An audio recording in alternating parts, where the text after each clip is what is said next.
Jessica from girlgamer.com, and here with me is Mark Anderson from Sony Entertainment. And you guys should already know this game behind me. It is the DC Universe Online.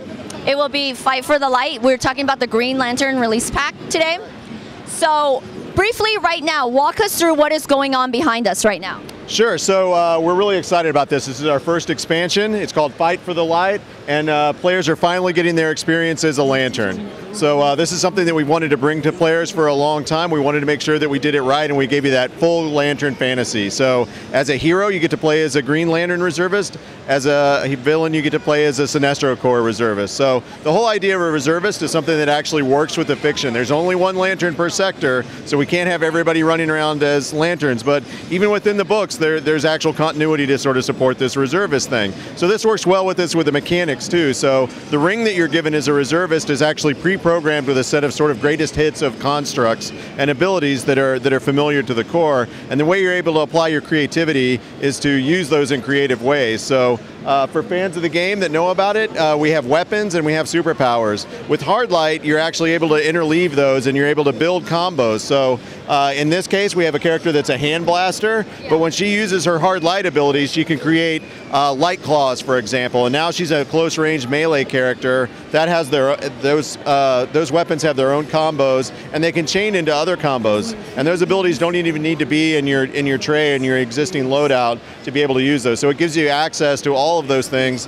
and the only limit of how you use them is your creativity. Players have been wanting other colors as well. So we've got red in here. So here with exactly. So we also take you to Coast City. So we're on OA in the science cells. This is a 4-person alert that's part of the expansion pack, the DLC.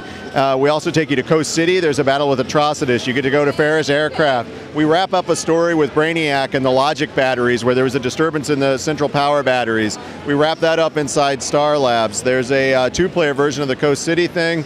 There's all new things in Character Create that sort of explain the story of how you're receiving this ring. There's new gear. So one of the characters you'll see has sort of a Guy Gardner inspired jacket. There's a lot of fan favorites that I think they're going to be happy about. Vice makes an appearance in the demo here that we're showing. Lyssa Drac makes an appearance here.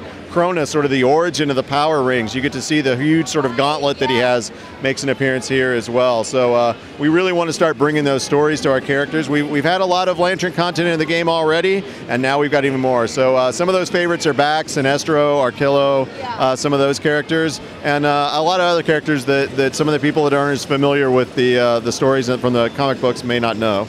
So again, we always want to deliver those in a way that leaves people wanting more. They want to be able to go to the books and understand sort of the base core concepts of these people and then read about all their adventures. So, we have Vice in this science cells one, and so, they can go to the books and they can read about his escape from the science cells and all the things that happen there and sort of branch out from there.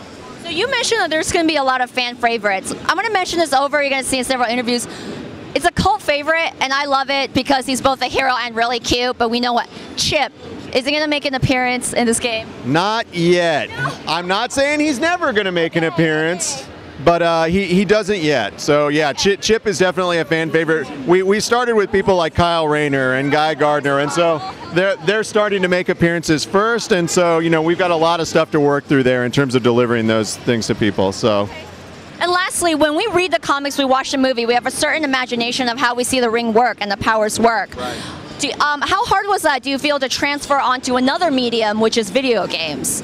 It's definitely hard. Like I talked about, I mean, the rings are all about imagination and how you use your creativity, and each individual is different, like what they bring to the rings. And so we really wanted to be able to deliver that. And so in letting you sort of build your own combos out of these things, that's a way that you can sort of apply your creativity to these things, even though we're giving you kind of a preset range of constructs to use. So there's a lot of things. There's some of the things that are kind of fire and forget. There's an Apache gunship that sort of rolls in and just lays waste to everything, a hard light Apache gunship. You'll see Hal calling in an F-15 to do a strafing run. And some of those things just kind of never get old. They're big, they're flashy, and that's a lot of things that people want. Some of them are smaller. There's boxing gloves, there's chain whips, and there's a lot of these things. And the important thing is how you use them together. You can pick somebody up with a giant hand, hold them there, rush in with the boxing gloves, work them over, and then push them away from you with a giant hard light locomotive. And that makes me feel like a Lantern. So far the response has been fantastic here at Comic-Con, and we hope other people feel that way too. So Mark, tell us again when some people should be expecting this. Now that a lot of people became newly Green Lantern fans and may want to start playing this, those who already know about it probably already know. So when should we be expecting Fight for the Light and everything? We're hoping to get this out this summer. Obviously, we've got to get it on. We just got a test server up and running, so we like to get things out. People will get a chance to try that on the test server first, and we'll have an actual date of a release once we get that on the test server and get more hands on it. So. Thank you so much, Mark, for being with me. Again, this is Jessica from GirlGamer.com, and here with me is Mark Anderson from Sony Online Entertainment. Thank you. Thank you. Have a great show. Thank you so much. Thank you. Thanks, everybody. Bye.